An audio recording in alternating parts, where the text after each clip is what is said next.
Hey guys, this is Mike here. I hope you're all well. We are at 93 subscribers, just 7 more subscribers to reach a 3-digit of subscribers. I can't believe it.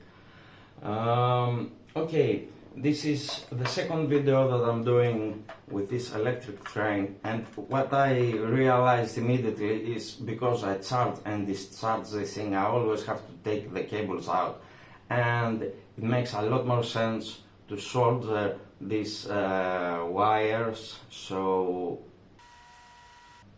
okay, now stick to the end because I'm gonna put an onboard camera on this thing. Okay, it's ready. Let's go to the truck. When I first started this hobby, I quickly realized that you need a lot of space if you want to build a rail track. So what I've done, this used to be oval, but now it's got straights here, here, here, and here. It's got 5 straights, so I expanded it a little more. Let's add more cars. Here it is, and it looks great. Now I'm gonna switch to the other track and I'm gonna put only the locomotive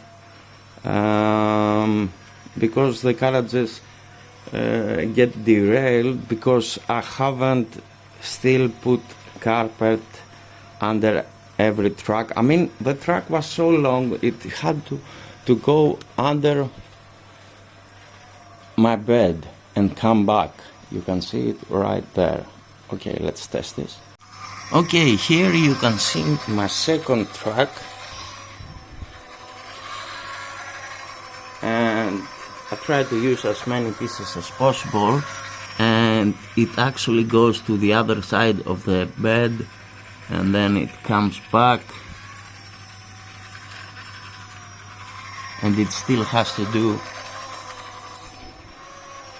this loop.